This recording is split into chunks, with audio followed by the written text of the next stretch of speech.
Torcedor palmeirense, seja bem-vindo a mais um vídeo aqui do canal Porco Raiz, o canal que não tem mimimi, torcedor, é isso aí. Tem bastante coisa pra gente falar hoje do nosso Palmeiras, do futebol de maneira geral, algumas coisas que eu vou pontuar que não estão ligadas diretamente ao nosso Verdão do coração, mas que eu acho que eu tenho obrigação em pontuar pela questão esportiva, pela questão de ponderar algumas coisas que acontecem no mundo do futebol, pensando no esporte em si, tá legal? Então tem bastante coisa, fica com a gente, não perde nada.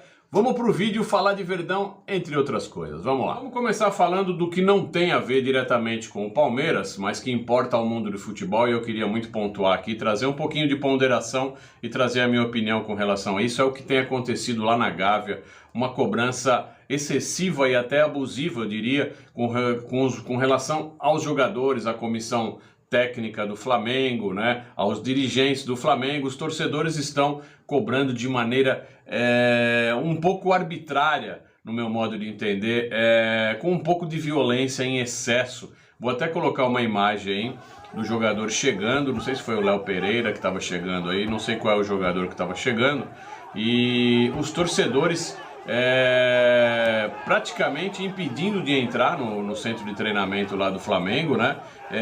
Batendo no carro do jogador, assim, uma atitude extremamente abusiva, extremamente fora da realidade, fora de contexto. Eu acho que o torcedor cobrar de maneira saudável, como nós cobramos aqui nos nossos vídeos, como nós cobramos verbalizando algumas coisas, eu acho tranquilo. Agora, o momento que você vai para a porta do CT, dar pancada no carro de jogador, quebrar patrimônio público, enfim, eu queria condenar esse tipo de atitude. Eu acho que a humanidade não deve, não pode e tem que voltar atrás, dar alguns passos atrás e rever esses conceitos, porque eu acho isso um absurdo, não só dentro do contexto do futebol, mas também dentro de um contexto humanitário, né? Então eu queria pedir aí para os torcedores do Flamengo, vamos torcer numa boa, tá? Vamos tentar resolver os problemas verbalizando apenas e não fazendo esse tipo e tendo esse tipo de atitude aí violenta, tá legal? É isso que eu queria pontuar. Vamos por outra coisa que eu queria falar também. Agora há pouco eu estava assistindo o Seleção Sport TV, comandado pelo André Rizek. Inclusive queria dar os parabéns para você, André Rizek,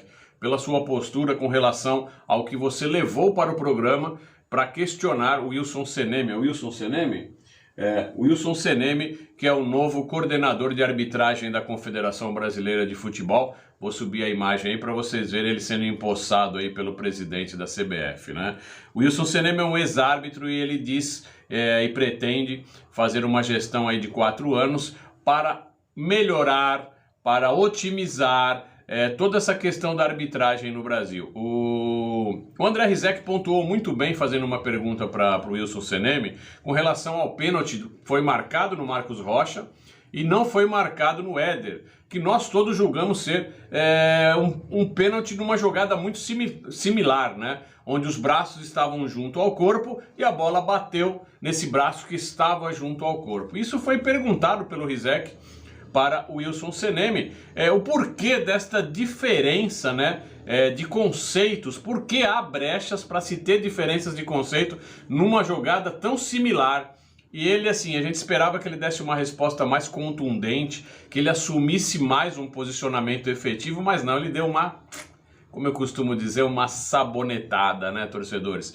Eu acho assim, enquanto as pessoas tiverem medo de assumir o seu papel verdadeiro na gestão, seja do que for, quando tiverem medo de se posicionar efetivamente diante dos fatos, por questões políticas, por inúmeras questões que eles estão vinculados e que podem prejudicá-lo, ou seja, eu tenho que dar uma resposta politicamente correta e não posso dar a minha opinião.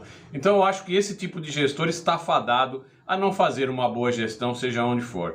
Eu acho que o profissional que não se posiciona, o profissional que pensa na política, tá? E deixa essa política ultrapassar as suas ideias, ultrapassar os seus conceitos e as suas posições, eu acho que está fadado a não ser um bom administrador. Então, para mim, o Wilson Seneme, essa sabonetada que você deu falando que é uma questão de conceito, uma questão de interpretação, eu acho que foi politicamente correta. Porém, eu acho que profissionais como você que chegam para ter realmente uma postura mais efetiva numa arbitragem que, para mim, no Brasil anda se perdendo, eu acho que tem que ser mais incisivo. Essa é a minha opinião. E parabéns ao Rizek. Depois o PVC também comentou sobre o absurdo de dois pênaltis tão iguais, mas tão antagônicos, né? Porque um foi marcado e o outro não foi marcado. Os dois árbitros, o de campo e o de VAR, foram premiados como melhores do Paulista, né? Em posições antagônicas, ou seja, olha só a falta de coerência que a Federação Paulista de Futebol implantou dentro dos seus conceitos. Então é sobre isso que eu estou falando, sobre posicionamento efetivo. Vamos para frente.